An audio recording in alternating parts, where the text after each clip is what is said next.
हमारे एक मित्र हैं, राजस्थान में रहते हैं।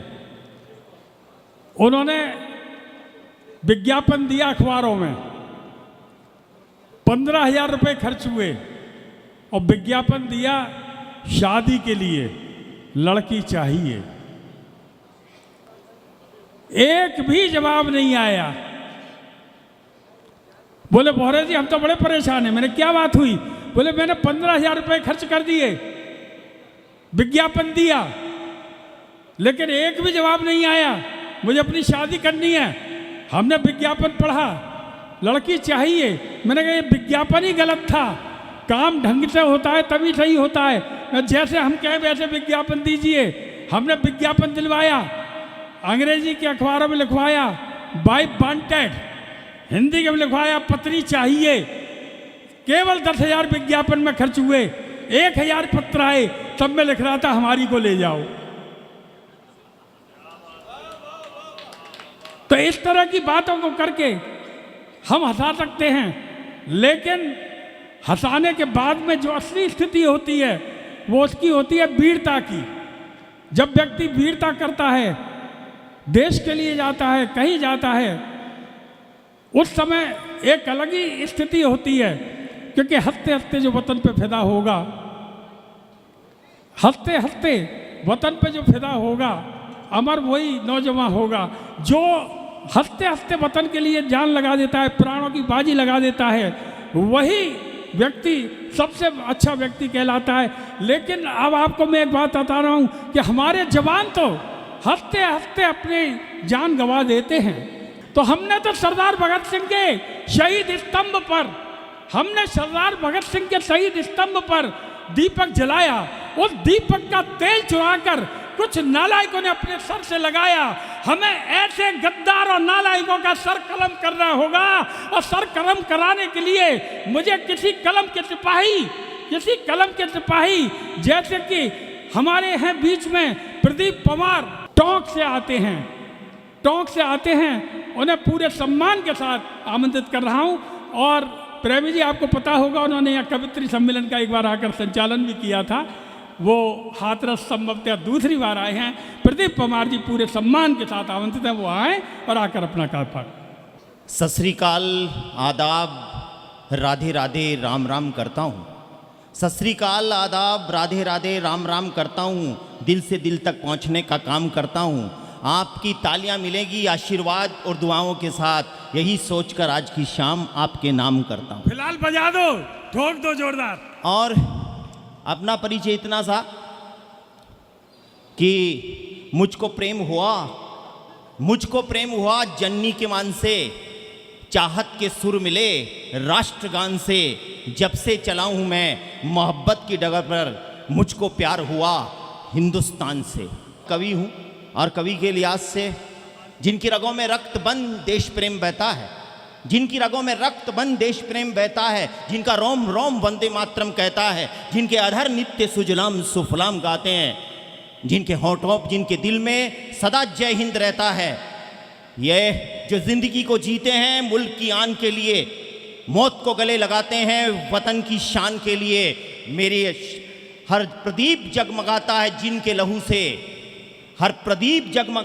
जिनके लहू से, ये हमारा नमन है ऐसे हर निगहबान के लिए, जिनका हर गौरव मातृभूमि पर बलिदान है, तिरंगा जिनके लिए मान सम्मान स्वाभिमान है। मेरी कविता का शब्द उन पर न्योछावर है, जिनकी दौलत, शोहरत, इबादत हिंदुस्तान है। वाह वाह वाह वाह। और एक दृश्य आपके बीच में खींचता हूं और एक छोटी सी कविता आपके बीच में रखता हूं। दृश्य आपके बीच में है, कविता मुझे कहने की जरूरत नहीं है, टिप्पणी कुछ नहीं करूंगा। स्वतंत्रता दिवस समारोह एक शानदार जश्न आपके यहाँ होता है, किस तरह होता है मुझे नहीं मालूम। मेरे शहर में, मेरे गांव में क्या होता है कि स्वतंत्रता दिवस समारोह एक शानदार जश्न। झंडारोहण कौन करे ये प्रतिष्ठा का प्रश्न, जिसे देखो उसे ही झंडारोहण करने की चाह, ढूंढ रहा था मुख्य अतिथि बनने की राह। झंडारोहण करने के लिए लड़ा, अपने दाव पेच रहा था और सपने में भी झंडे की डोरी खींच रहा था। कुछ चमचों ने अपने बॉस का चक्कर चलाया, नेताजी को मुख्य अतिथि का पद दिलाया, पर जैसे ही नेताजी ने तिरंगा फहराने के लिए अपना हाथ ऊपर उठाया, तिरंगा गुस्से में जोर से चिल्लाया, रुक जा। वो गांधी जी के असफल आविष्कार, राजनीति के पतित पहरेदार, देखते देखते तेरी निर्लसता मेरे नैन थक चुके हैं और सुनते सुनते तेरी खोखली बातें मेरे कान पक चुके हैं। वाह, वाह, वाह। तेरे कारण मैंने रोज खून के घूंट पिए हैं और तूने मेरे रंगों को लड़वाकर मुझे अनेक घाव दिए हैं। वाह वाह। उन घावों से आज भी खून रिस रहा है, उन घावों से आज भी खून रिस रहा है, जिसके इलाज में अब भी हर भारतीय पिस रहा है। तेरे जैसे निकृष्ट यदि मुझे फहराने की पंक्ति में जुड़ जाएंगे, मित्रों और फोटोग्राफरों, अगर तुम फोटोग्राफर वही बनता है जिसे बचपन से ही दूसरों के घर में ताक झांक करने की आदत होती है। बढ़िया बढ़िया। आप बैठो यार मेरे मित्रों, आप ऐसे कविता का पूरा प्राण पी जाओ, वैसे बड़ी मुश्किल हो रही है। पकड़ लिया, यही आदत है ऐसे। तेरे कारण मैंने रोज खून के घूंट पिए हैं, तूने मेरे रंगों को लड़वाकर मुझे अनेक घाव दिए हैं। उन घावों से आज भी खून रिस रहा है, जिसके इलाज में अब भी हर भारतीय पिस रहा है। तेरे जैसे निकृष्ट यदि मुझे फहराने की पंक्ति में जुड़ जाएंगे तो सच कहता हूं एक दिन मेरे सारे रंग उड़ जाएंगे।